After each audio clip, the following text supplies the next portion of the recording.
ठाण्याच्या नौपाडा परिसरातील सहयोग मंदिर हॉलसमोर असणाऱ्या घाणेकर उद्यानाची दुरावस्था झाली होती। यावेळी बोरकर रिअॅलिटीजचे बांधकाम व्यावसायिक श्री महेश बोरकर यांनी सदर घाणेकर उद्यानाचा नूतनीकरण करण्याचा प्रस्ताव माजी नगरसेवक सुनील जोशी यांच्याकडे मांडला। यावेळी माजी नगरसेवक सुनील जोशी व महेश बोरकर यांनी ठाणे शहराचे जनसेवक आमदार संजय केळकर यांच्याकडे ही चर्चा केली। यावेळी बोरकर रिअॅलिटीजचे महेश बोरकर यांनी स्वखर्चाने घाणेकर उद्यान नूतनीकरण करण्यासाठी संमती दर्शवल्याने 2 महिन्यांपूर्वी जनसेवक आमदार संजय केळकर यांच्या हस्ते या उद्यानाच्या नूतनीकरण करण्याचा भूमिपूजन सोहळा पार पडला होता आणि 2 महिन्यांनी बोरकर रिअॅलिटीजचे महेश बोरकर यांनी सदर घाणेकर उद्यान विविध सोयी सुविधांनी युक्त असे तयार केले असून विविध अद्ययावत खेळणी लहान मुलांसाठी या उद्यानामध्ये बसवण्यात आली आहे। तसेच ज्येष्ठ नागरिकांसाठी कट्टा व परिसरातील नागरिकांचे आरोग्य सुधार राहावे हाच उद्देश डोळ्यासमोर ठेवून ओपन जिम या उद्यानामध्ये तयार करण्यात आली आहे। त्या उद्यानाचा लोकार्पण सोहळा काल जनसेवक आमदार संजय केळकर तसेच भारतीय जनता पार्टीचे ठाणे शहर जिल्हाध्यक्ष संजय वाघुले, माजी नगरसेवक सुनील जोशी, माजी नगरसेविका सौ मृणाल पेंडसे यांच्या उपस्थितीत संपन्न झाला। यावेळी कार्यक्रमाला उपस्थित मान्यवर आमदार श्री संजयजी केळकर, स्थानिक माजी नगरसेवक संजय वाघुले, स्थानिक माजी नगरसेवक सुनील जोशी, स्थानिक माजी नगरसेविका मृणाल पेंडसे, ठाणे महानगरपालिका उद्यान अधीक्षक केदार पाटील, विद्युत विभागाचे उपनगर अभियंता शुभांगी केसवानी, वृक्ष प्राधिकरण समिती श्री धावडे, विद्युत विभागाचे अभियंता श्री इंगळे, बोरकर रिअॅलिटीजचे महेश बोरकर, नंदिनी बोरकर, सारंगधर, विभव बोरकर, अनिकेत बोरकर, भाजप पदाधिकारी उपस्थित होते। When there is a will there is a way असं जे म्हटलं जातं तर मार्ग अनेक मिळतात। तुमचं विल पॉवर पाहिजे काहीतरी करण्याची। आज नौपाडा भागामध्ये सहयोग मंदिर हा जो हॉल आहे त्याच्यासमोर घाणेकर उद्यान आहे ते अत्यंत वाईट परिस्थितीमध्ये होतं। तिथे कोणी लहान मुलांना खेळताही येत नव्हतं, इतक्या पडझड त्या ठिकाणी झाली होती। पण जसं मी म्हटलं की विल पॉवर असेल तर ते करता येतं। तर या शहरामधले विकासक जे आहेत, जे सामाजिक बांधिलकी जपणारे आहेत, असं महेश बोरकर कुटुंब हे पुढे आलं आणि हे पूर्ण गार्डन जे आहे घाणेकर उद्यान ज्याला म्हणतात हे त्या ठिकाणी त्यांनी विकसित केलं आणि अत्यंत आधुनिक पद्धतीने आणि चांगल्या डिझाईन करून त्या ठिकाणी अभिनव अशी खेळणी, याची मजबूत खेळणी असतील, निकृष्ट दर्जा कुठेही नाही, उत्कृष्ट दर्जाची, आणि हा एक लोकांसमोर चांगला एक आदर्श ठेवला। आज 2 महिन्यामध्ये पावसाळ्याच्या आत त्यांनी हे पूर्ण केलेलं आहे आणि आता मुलांना सुट्ट्या लागल्या त्याच्यामुळे मुलं देखील त्या गार्डनमध्ये बागडत आहेत। हा अतिशय आनंदाचा भाग आहे।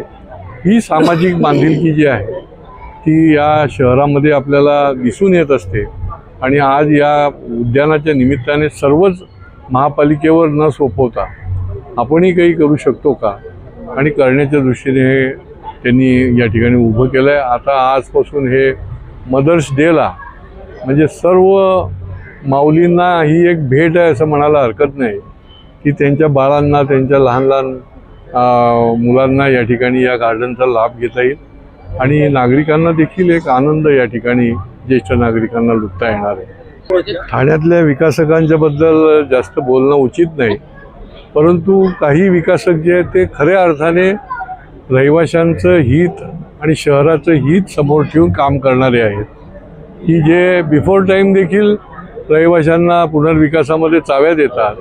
पण असेही काही विकासक आहेत की त्यांनी रहिवाशांना देशोधडीला लावलेलं आहे। सामाजिक बांधिलकी तर सोडात, पण त्यांची स्वतःची बांधिलकी जी त्यांनी जपायला पाहिजे, वेळेत त्यांना द्यायला पाहिजे, तर उलट त्यांची फसवणूक केलेली आहे आणि त्यामुळे त्या रहिवाशांचं देखील त्या ठिकाणी योग्य दिशेने त्यांना न्याय मिळण्याकरता आम्ही प्रयत्न करतो आहे। पण विकासकांनी असेल, निरनिराळ्या व्यावसायिकांनी असेल, समाजातल्या निरनिराळ्या घटकांनी असेल, त्यांनी ही एक बांधिलकी समोर ठेवली तर निश्चित त्याचा समाजाला, त्या भागामधल्या नागरिकांना फार मोठा उपयोग होतो। तर एक वेगळा प्रश्न, आमचा हा सतत प्रयत्न असतो की आपण समाजापोटी काहीतरी बांधिलकी दाखवायला पाहिजे।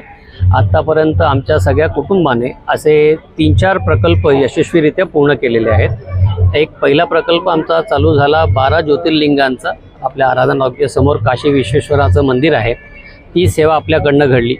आपल्या या परिसरात घंटाळी मंदिर आहे, या घंटाळी मंदिराचं संपूर्ण सुशोभीकरणाचा मान मला मिळाला.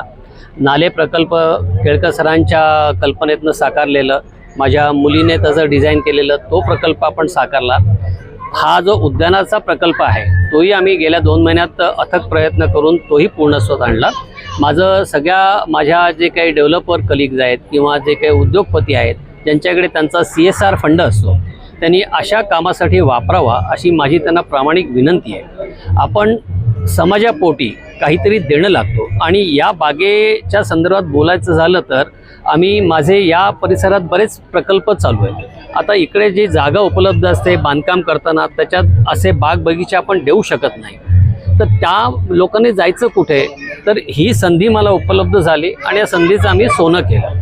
भविष्यात सुद्धा असे काही पुढचे प्रकल्प ठाणे म्युन्सिपल कॉर्पोरेशनच्या दृष्टीने जे लोकसहभाग आवश्यक असेल तिथे मी आणि माझं कुटुंब 100% अवेलेबल असेल, एवढं मी नक्की सांगू शकतो. ॲट द सेम टाईम माझे बाकीचे जे काही मित्रमंडळी आहेत त्यांनाही हे मी सांगणार आहे की अरे, एखादा माणूस जर का पुढे आला तर काय होऊ शकतं, याची बरीच उदाहरणं आहेत. तर आपण प्रत्येकाने थोडासा पुढाकार घ्यावा. अशी खूप छान छान कामं आहेत की जी मार्गाला लावू शकतील, फक्त त्याला लोकांचं एक स्वतःचं पाहिजे, आपण काहीतरी करावं अशी एक भावना पाहिजे. आम्ही आता ती व्यक्त केली आहे. भविष्यात आमच्याकडनंही आणखीन चांगली कामं घडतील.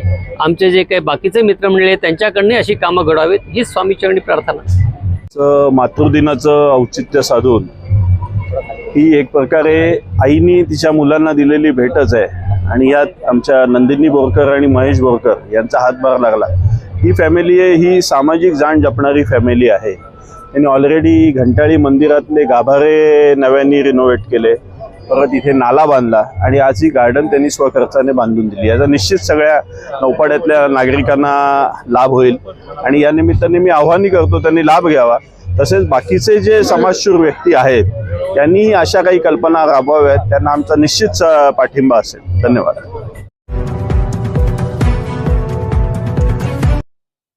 महाराष्ट्रातील भगिनींना आधार देणारी राज्य शासनाची मुख्यमंत्री माझी लाडकी बहीण योजना. या योजनेअंतर्गत अल्प उत्पन्न गटातील 21 ते 65 वयोगटाच्या भगिनींना मिळणार दरमहा 1500 रुपयांची मदत. अर्ज करण्यासाठी 31 ऑगस्ट 2024 पर्यंत मुदतवाढ. कुटुंबाचं वार्षिक उत्पन्न 2.5 लाख रुपयांपेक्षा कमी असलेल्या महिला पात्र. कुटुंबाकडे पिवळं किंवा केशरी रेशन कार्ड असल्यास उत्पन्नाचा दाखला आवश्यक नाही. पांढरं रेशन कार्ड असेल किंवा रेशन कार्ड नसेल तर कुटुंबाचं वार्षिक उत्पन्न 2.5 लाखांपेक्षा कमी असल्याचा दाखला आवश्यक. योजनेसाठीचा ऑनलाईन अर्ज नारी शक्ती दूत ॲपवरून किंवा पोर्टलवर भरता येईल. ज्या भगिनींना ऑनलाईन अर्ज भरता येत नसेल त्यांच्यासाठी अंगणवाडी, ग्रामपंचायत, वॉर्ड ऑफिस, सेतू सुविधा केंद्रामध्ये किंवा आशाताई बचत गटाच्या CRP यांची मदत उपलब्ध. आता आपल्याला अभिमानानं म्हणता येईल, सुखी आणि सुरक्षित आहे माझी लाडकी बहीण.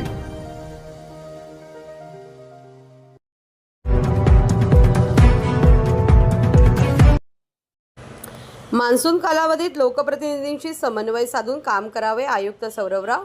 ठाणे महापालिका कार्यक्षेत्रात मान्सूनपूर्व कामे जलद गतीने सुरू असून सर्व कामे 31 मे रोजी पूर्ण होण्याच्या दृष्टीने महापालिकेचे नियोजन केले आहे. उपमुख्यमंत्री एकनाथ शिंदे यांनी दिलेल्या सूचनानुसार सर्व कामांवर प्रशासनाचे बारीक लक्ष आहे असे नमूद करत पावसाळ्यामध्ये आपत्कालीन परिस्थिती निर्माण झाल्यास त्याचा सामना करण्यासाठी महापालिका यंत्रणा संपूर्णपणे सज्ज असल्याचे आयुक्त सौरभराव यांनी आज झालेल्या बैठकीत नमूद केले. तसेच सद्यस्थितीत जी कामे सुरू आहेत त्याबाबत लोकप्रतिनिधींच्या सूचना घेऊन तशा पद्धतीने काम करावे. तसेच मान्सून कालावधीत लोकप्रतिनिधींशी समन्वय साधावे असेही निर्देश त्यांनी सर्व उपायुक्त व सहाय्यक आयुक्त यांना दिले आहे.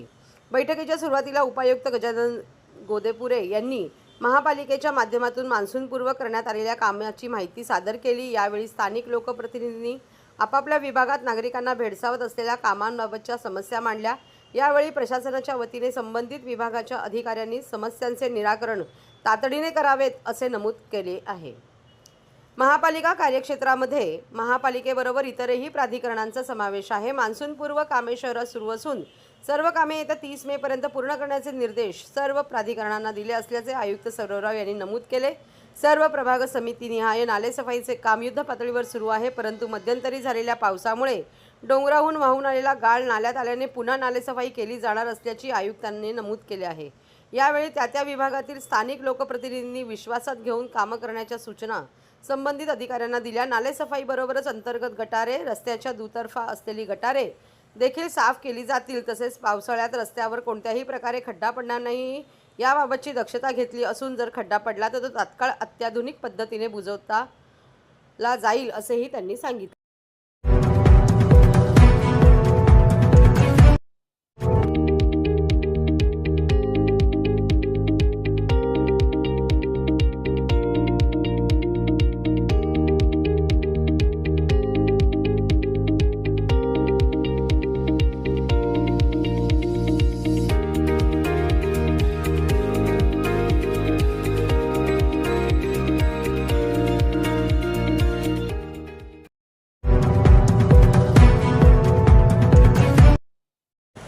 म्हाडा इमारतींचा पुनर्विकास, विकासकांवर गुन्हे दाखल होणार। आमदार संजय केळकर यांची माहिती। वर्तकनगर येथील म्हाडाच्या 5 इमारतींचा पुनर्विकास सुमारे 14 वर्ष रखडला असून विकासकांनी शेकडो कुटुंबाची घोर फसवणूक केल्याप्रकरणी संबंधित विकासकांवर गुन्हे दाखल करण्यात येणार असल्याची माहिती आमदार संजय केळकर यांनी दिली। वर्तकनगर येथील म्हाडा इमारतींचा पुनर्विकास गेली 14 वर्ष रखडला असून सर्वसामान्य शेकडो कुटुंबाची घोर फसवणूक झाल्याची भावना येथील रहिवाशांनी व्यक्त केली असून याबाबतची तक्रार इमारत क्रमांक 48, 49, 50, 11 आदी इमारतीमधील रहिवाशांनी आमदार संजय केळकर यांना भेटून केली होती। याबाबत श्री केळकर यांनी आज ठाणे पोलीस आयुक्त आशुतोष डुमरे यांची भेट घेतली। तसेच हे प्रकरण आर्थिक गुन्हे शाखेकडे वर्ग करून गुन्हा दाखल करण्याची मागणी केली। याबाबत बोलताना श्री केळकर म्हणाले, गेल्या 2 वर्षापासून याबाबत मी पाठपुरावा करत आहे। आज पोलीस आयुक्त श्री डुमरे आणि संबंधित अधिकाऱ्यांशी चर्चा केली। संबंधित विकासक इमारत बांधतही नाहीत आणि काम सोडतही नाहीत, त्यामुळे गेली अनेक वर्षे येथील कुटुंब हक्काच्या घरापासून वंचित आहे। त्यांची घोर फसवणूक या विकासकांनी केली असून त्यांच्यावर आर्थिक गुन्हे शाखेमार्फत गुन्हे दाखल करण्याची मागणी आयुक्तांकडे केली। यावर आयुक्तांनी गुन्हे दाखल करणार असल्याचे सांगितले, अशी माहिती श्री केळकर यांनी दिली आहे। आयुक्तांच्या बरोबर चर्चा करण्यासाठी मी आलो। या शहरामध्ये अनेक ठिकाणी रिडेव्हलपमेंटच्या नावाखाली रहिवाशांची फसवणूक झालेली आहे आणि त्याच्यासंबंधी गेल्या 2 वर्षापासून आम्ही पाठपुरावा करत होतो। तसाच विषय जो आहे तो वर्तकनगरमधल्या जवळजवळ 5 इमारतीमधल्या राहणाऱ्या रहिवाशांना 14 वर्ष त्यांना ती इमारत तर नवीन बांधली नाहीत, परंतु त्यांची घोर फसवणूक करून त्यांना देशोधडीला लावलेलं आहे विकासकांनी। म्हाडाच्या इमारती ज्यावेळेला विकासाकरता त्यांनी सोडल्या तर त्यावेळेला त्या विकासकांनी 14 वर्षे बांधल्या नाही आणि त्याच्यामुळे मी आयुक्तांशी चर्चा केली, संबंधित अधिकाऱ्यांशी चर्चा केली आहे आणि पुढच्या काळामध्ये या विकासकांना न्याय मिळण्यासाठी EOWकडे आर्थिक गुन्हे शाखेकडे या विकासकांच्या विरुद्ध गुन्हे दाखल झाले पाहिजेत, अशा प्रकारची त्यांच्याकडे मी मागणी केली आणि ती त्यांनी मान्य केली आहे। कारण की शेकडो रहिवासी जे आहेत यांना म्हणजे इतके ते अशा वाईट अवस्थेमध्ये आहेत की काय करायचं, इमारती बांधली जात नाही आणि ते इमारत सोडायलाही तयार नाही आणि अशा परिस्थितीत त्याच्यावर जी फसवणूक झाली आहे त्या फसवणुकीचा गुन्हा EOWकडे केला जावा आणि ते त्यांनी मान्य केलं आहे। पुढच्या काळामध्ये या सर्व इमारत क्रमांक 48, 49, 50, 11 या ठिकाणचे जे रहिवासी माझ्याकडे आले होते तर त्यांना न्याय मिळवून देण्यासाठी पुढच्या काळामध्ये देखील मी प्रयत्नशील राहणार आहे।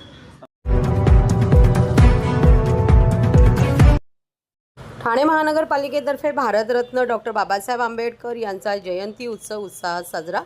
ठाणे महानगरपालिका आणि भारतरत्न डॉक्टर बाबासाहेब आंबेडकर जयंती उत्सव समिती ठाणे शहर यांच्या संयुक्त विद्यमाने भारतरत्न डॉक्टर बाबासाहेब आंबेडकर यांच्या जयंतीचा उत्सव रविवारी मोठ्या उत्साहात साजरा करण्यात आला।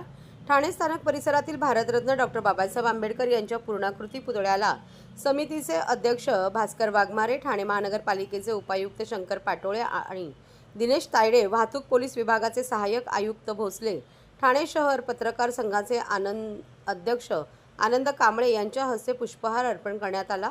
त्यानंतर मासुंदा तलाव येथे छत्रपती शिवाजी महाराज यांच्या अश्वारूढ पुतळ्याला ठाणे महापालिकेचे माजी स्थायी समिती सभापती भैयासाहेब इंदिसे, समितीचे सरचिटणीस संजय भालेराव, समिती सदस्य प्रमोद इंगळे, सहाय्यक आयुक्त दिनेश वाघमारे यांच्या हस्ते पुष्पहार अर्पण करण्यात आला। त्यानंतर मासुंदा तलाव येथे पुण्यश्लोक अहिल्याबाई होळकर तसेच टेंबी नाका येथे धर्मवीर आनंद दिघे यांच्या अर्धपुतळ्यांना पुष्पहार अर्पण करून अभिवादन करण्यात आले। त्यानंतर कोटनाका येथे मिरवणुकीची सांगता झाली। तेथे भारतरत्न डॉक्टर बाबासाहेब आंबेडकरांच्या पूर्णाकृती पुतळ्याला समितीचे प्रमुख मार्गदर्शक आणि रिपाई एकतावादी पक्षाचे राष्ट्रीय अध्यक्ष नानासाहेब इंदिसे, महापालिकेचे उपायुक्त शंकर पाटोळे आणि दिनेश तायडे यांच्या हस्ते पुष्पहार अर्पण करण्यात आला। त्यानंतर कोटनाका येथे रात्री 8च्या दरम्यान शाहीर संभाजी भगत यांचा जलसा या मुख्य कार्यक्रमात भारतरत्न डॉक्टर बाबासाहेब आंबेडकर यांचे विचार, त्यांच्या आठवणी यांना उजळणा देण्यात आला। तसेच गाणी आणि प्रबोधन जलसाच्या माध्यमातून संभाजी भगत यांनी यावेळी केले।